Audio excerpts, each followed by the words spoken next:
memang salah satu intelijen yang sulit kita baca adalah Iran. Kita bahkan tidak tahu di mana markasnya, berapa jumlahnya, apa strateginya, kita sama sekali nggak tahu. Apakah perang darat akan terwujud di Iran setelah Amerika Serikat meningkatkan kekuatan militernya di Timur Tengah? Kita akan bahas hal ini bersama Stanislaus Rianta, pengamat intelijen dan keamanan Universitas Indonesia. Selamat sore, Pak Stanis. Selamat sore, Mas.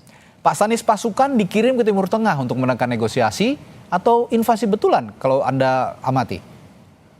Ya, kalau pasukan Amerika di Timur Tengah kan memang ada banyak ya. Di pangkalan-pangkalan negara sekutunya Amerika itu total di Timur Tengah ada sekitar 40 sampai 50 ribu. Tapi di dalam beberapa minggu ini memang ada peningkatan jumlah hingga 50 ribu, sebelumnya 40 ribu. Nah, ini kan Amerika mengklaim bahwa dia akan menurunkan pasukan Linut 82. Pasukan Linut 82 ini adalah pasukan khusus Amerika yang memang mempunyai spesialisasi untuk melakukan serangan kepada pada musuh, daerah musuh, yang diklaim dalam 18 jam bisa digerakkan dari markasnya di Carolina ke negara manapun atau tempat manapun di seluruh dunia. Kita harus akui bahwa Amerika unggul di dalam teknologi, di dalam alutsista, di dalam militer. Di dalam global air power, Amerika nomor 1 di dunia, sementara Iran nomor 16, Israel nomor 15. Tentu ketika sudah ada pengerahan pasukan, kemudian sudah ada pengerahan kapal induk, ini tentu bukan sekedar hal yang main-main, saya kira. Ini akan menjadi sangat berbahaya bagi dunia, saya kira.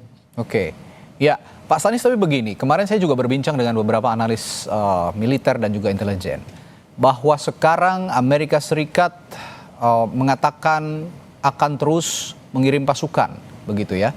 Dan Iran juga tidak kalah, taktiknya tidak kalah gencar, terus meluncurkan misil-misil mereka.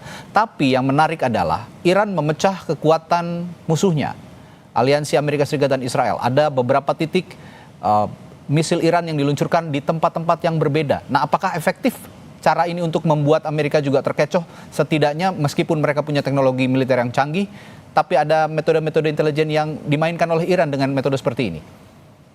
Ya, tentu perang bukan hanya soal senjata, bukan soal alutsista, tetapi ada metode lain, dan tentu keunggulan Iran ada sebenarnya bukan karena menang medan, karena dia ada menguasai medan dan lokasinya di Iran, tetapi Iran juga mempunyai strategi-strategi lain.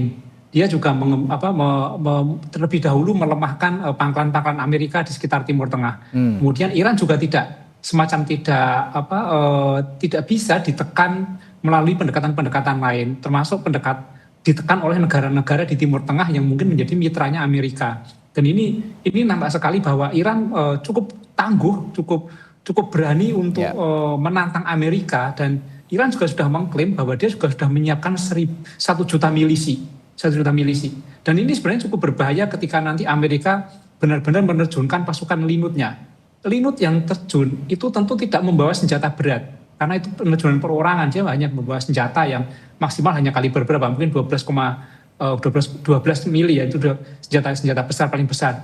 Tapi Iran yang nanti menguasai wilayah, dia bisa menciptakan killing ground bagi pasukan Amerika. Jadi sebenarnya ini tidak mudah, meskipun Amerika mempunyai teknologi, tetapi Iran juga mempunyai milisi yang cukup banyak dan dia menguasai medan. Dan Iran itu sudah siap. Iran itu sudah 40 tahun itu mempunyai banyak musuh dan mempersiapkan diri untuk perang ini, saya kira. Jadi bukan hal mudah Amerika untuk mengalahkan Iran. Oke, ada dua hal yang juga jadi analisis beberapa analis begitu ya. Ground invasion Amerika Serikat dan juga maximum pressure. Mana yang lebih mungkin dilakukan oleh Amerika Serikat? Ground invasion jika melihat kondisi saat ini ya, Pak Stanis. Ground invasion atau maximum pressure? Saya kira dua-duanya akan bersamaan terjadi ya. Jadi tidak mungkin di dalam suatu perang satu strategi strateginya digunakan hanya satu strategi. Tapi yang jadi masalah sebenarnya adalah Iran itu juga menunggu apapun strategi yang dilakukan Amerika. Iran menunggu ini dan mereka sudah menyiapkan milisinya. Amerika datang hanya dengan pasukan militernya, tetapi Iran itu juga menyiapkan masanya, menyiapkan milisi masyarakatnya yang siap untuk menunggu. Ground invasion memang Amerika jago. Pasukan Linut 82 ini sudah pengalaman sejak Perang Dunia Pertama, Perang Dunia Kedua, bahkan punya pengalaman di perang dengan Irak. Tetapi saya kira Iran itu bukan negara yang seperti yang pernah dikuasai oleh Amerika sebelumnya. Jadi ini harus lebih berhitung-hitung lagi. Ya. Oke, tadi kita simak bersama juga dalam berita pengantar sebelumnya bahwa Menteri Pertahanan Amerika Serikat Pete Hegseth memberi sinyal akan ada serangan baru katanya dalam 1-2 hari ke depan. Dan ia juga mengklaim kekuatan militer dan moral tentara Iran sudah jauh menurun dibandingkan sebelumnya. Apakah ini faktanya yang terjadi menurut Anda? Ya, siapapun Menteri Pertahanan pasti akan menyampaikan itu. Jadi ini bagian dari perang juga yang namanya adalah pushprop. Perang urat saraf dan propaganda. Jadi perang tidak hanya di darat tapi juga perang propaganda, perang urat saraf ini harus dilakukan juga. Iran akan mengklaim yang sebaliknya dari yang diklaim oleh Menteri Pertahanan. Jadi ini sudah menjadi bagian dari strategi supaya untuk melemahkan moral, melemahkan mental dari lawan. Iran juga melakukan hal yang sama saya kira. Oke, Iran melakukan hal yang sama. Dan saya tertarik dengan VEFAK, badan intelijennya mereka yang salah satu di dunia, salah satu yang cukup misterius begitu loh. Bagaimana cara kerja VEFAK sejauh ini untuk mengefektifkan serangan-serangan mereka ke sisi musuh begitu? Ya, intelijen itu bertugas untuk mencari informasi yang detail terkait lawan atau musuh secara detail. Dan memang salah satu intelijen yang sulit kita baca adalah Iran. Kita bahkan tidak tahu di mana markasnya, berapa jumlahnya, apa strateginya, kita sama sekali nggak tahu. Ya. Jadi ini sangat sulit sekali. Nah, ini justru yang membuat Amerika sebenarnya juga menjadi sulit untuk melakukan aksi ke Iran karena Iran tidak bisa dibaca dengan mudah. Tidak bisa dibaca dengan mudah.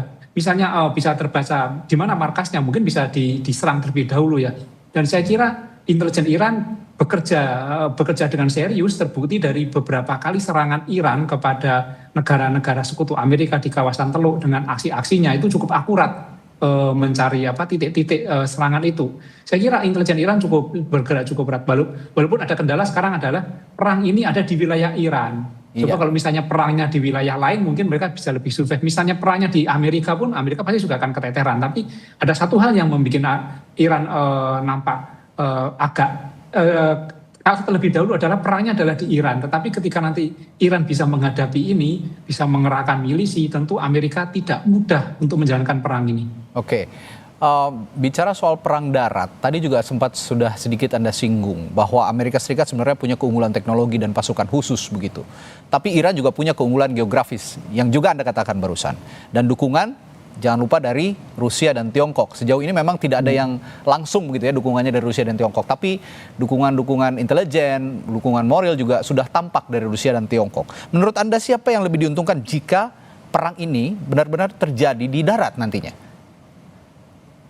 Ya, perang tidak pernah ada menguntungkan suatu pihak. Perang itu bencana ya, perang itu bencana kemanusiaan. Ini yang tidak ada menguntungkan. Ini saya kira hanya kalau misalnya untung hanya bukan menguntungkan, tapi memuaskan ego saja, memuaskan egonya Trump, ya, memuaskan egonya penguasa. Saya kira tidak ada yang diuntungkan dari perang ini. Jadi apapun yang terjadi harus dihentikan. Tetapi kalau ada pihak-pihak yang mengambil manfaat dari ini pasti ada. Contoh misalnya produsen alutsista ini akan diuntungkan. Akan ada pembelian senjata dalam jumlah banyak, kemudian akan ada perlombaan senjata. Ini juga akan terjadi di dalam perang. Jadi kalau misalnya siapa yang mengambil keuntungan dari bencana ini, saya kira produsen alutsista salah satunya.